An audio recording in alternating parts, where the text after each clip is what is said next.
Não é segredo para ninguém que os Estados Unidos têm na China o seu grande competidor geopolítico estratégico.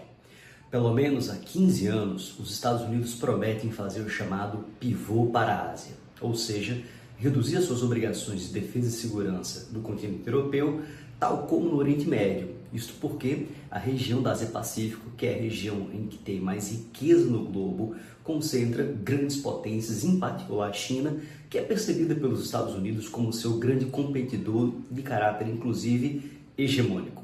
Assim sendo, você pode estar se perguntando por que os Estados Unidos estão lutando contra o Irã e agora, mais uma vez, no possível atoleiro no Oriente Médio. Bem, vamos falar sobre algumas possíveis teorias que tentam explicar essa participação dos Estados Unidos no conflito do Irã agora. Uma primeira delas, que está fortemente veiculada nas redes sociais, é de que Trump se engaja na guerra contra o Irã, voltada essencialmente a buscar encobrir os possíveis desdobramentos dos chamados Epstein Files. Qual é o problema dessa afirmação? Primeiro, é de que ele desconsidera todo o aparato decisório, inclusive no executivo americano, relacionado a ir à guerra. Claro, Trump não conseguiu e não pediu autorização do Congresso para fazer a guerra. Inclusive, para os Estados Unidos, isto não é uma guerra, mas uma ação militar. Se lembra alguma coisa? Por exemplo, os russos na Ucrânia, que não é uma guerra, mas uma operação militar especial. Voltando para os Estados Unidos, temos essencialmente uma ação militar americana do que nós entendemos como uma guerra, feita em grande medida com toda uma estrutura do Departamento de Defesa, alto oficialato, Estado-Maior Conjunto das Forças Armadas, entre outros elementos, que em grande medida tem uma cadeia decisória que vai, obviamente, além do próprio Trump, que é um autor protagônico, sim, no processo decisório nos Estados Unidos. Isso é óbvio. Segundo aspecto relacionado à própria questão da guerra, como para abafar a chamada lista de Epstein, é o fato de que a guerra é agora. Ela está prevista para ocorrer de cerca de 4 a 5 semanas, de acordo com falas iniciais do Trump, mas obviamente pode durar mais. O grande problema que liga a questão do Epstein são as eleições de meio de mandato nos Estados Unidos no final do ano, mais ou menos em novembro. Aí sim é que a coisa complica para o Trump, porque ele pode perder a maioria nas duas casas parlamentares, complicando muito a sua vida e, em particular, o final do seu mandato. Ou seja, a conexão entre a guerra, que é uma aventura militar, contra a própria plataforma eleitoral que o colocou no poder do movimento Make America Great Again, é talvez uma aposta muito arriscada para abafar possivelmente um escândalo doméstico. Mas, claro, saberemos futuramente se essa hipótese de fato se confirma ou não. Uma segunda hipótese muito forte a explicar a participação americana dentro do contexto da guerra é basicamente calcada na dependência da trajetória. Ou seja, a relação entre Estados Unidos e Irã é muito controversa e tumultuada há décadas, pelo menos desde a derrubada de um governo democrático nos anos 50 de Mossadegh e nos anos 70 com a própria Revolução Islâmica, que coloca em polos opostos os Estados Unidos e o Ocidente e o Irã, essencialmente. Mais recentemente, pelo menos há cerca de 20 anos aproximadamente, um pouco menos, o Irã tem sido acusado de estar desenvolvendo um programa nuclear para fins militares, o que coloca em franca oposição os Estados Unidos e diversos países ocidentais em relação ao Irã. E essa crise prolongada entre Irã, Estados Unidos e Ocidente tem tido altos e baixos durante o tempo, que foi em grande medida rompido em termos de intensidade com a saída dos Estados Unidos do acordo nuclear do Irã no primeiro mandato de presidente Trump. E isso é importante, porque a posição de Trump em relação ao Irã não é uma relação de engajamento, mas uma posição de imposição em relação ao Irã. E por que isso importa? Porque agora, no segundo mandato do Trump, você tem um evento que é fundamental nas relações entre Estados Unidos e Irã, que é, obviamente, a Guerra de 12 Dias, em que, envolta nela, estava novamente o eco do programa nuclear iraniano. Israel realiza o que chama de ataque preventivo contra o Irã e os Estados Unidos, em grande medida, fecha o conflito com o ataque da chamada Operação Martelo da Meia-Noite, ou Midnight Hammer, que, em grande parte, vai degradar e muito o programa nuclear do Irã. E com isso, a guerra acaba, voltam algumas negociações que se estendem até meados desse ano agora.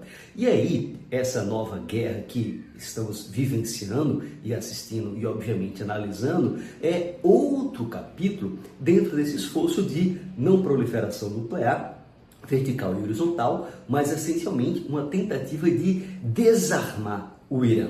E aí vem a grande questão. De um lado, você tem o objetivo de tentar desestruturar o programa de mísseis iranianos, que é muito bom em relação à qualidade e produção interna dessa capacidade militar. Um segundo objetivo consiste em degradar e fazer com que o Irã não tenha mais um programa nuclear, inclusive fazendo com que ele não mais possa enriquecer urânio, colocado como objetivo manifesto por parte dos Estados Unidos. E aí você aponta para uma terceira hipótese importantíssima, que é aquela de mudança de regime, ou seja, se para Israel e para o Irã a guerra atual ela é existencial, como a gente falou no último vídeo, inclusive assista, curta, compartilhe o canal para que mais pessoas possam acompanhar as nossas análises e você apoiar o nosso trabalho.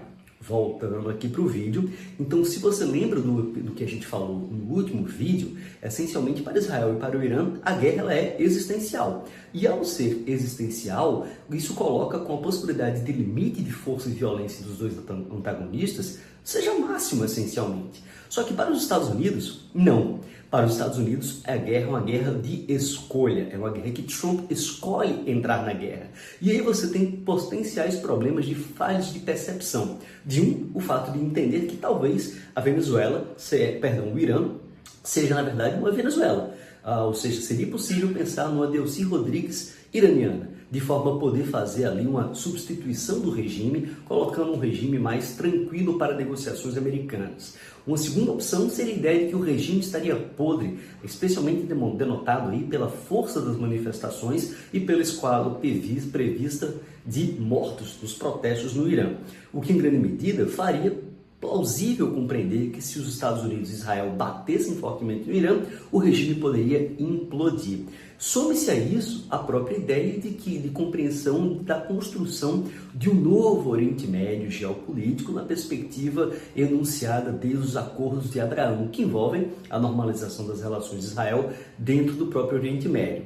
Agora, todos esses aspectos, desde a lista de Epstein aos esforços de não proliferação nuclear, são hipóteses muito plausíveis para tentar explicar por que os Estados Unidos lutam na guerra contra o Irã. Agora, tem outra hipótese que ela pode ser colocada que talvez tenha muito mais força explicativa, que é a ideia de que, bem provavelmente, os Estados Unidos entraram na guerra sem objetivos militares e políticos muito claros, voltados a um custo de oportunidade entendido como baixo, especialmente na tentativa de demonstrar força, reorganizar a dimensão geopolítica regional, muito iluminado no sucesso da operação militar contra a Venezuela, desconhecendo a complexidade do Irã, a sua força pujança e os aspectos domésticos que fazem com que a gente compreenda porque o Irã, há mais de 2 semanas, resiste em uma guerra contra a principal potência militar do globo e a principal potência militar do Oriente Médio, que é Israel. Ou seja, ir para uma guerra sem objetivos políticos e militares bem definidos é uma receita para o fracasso.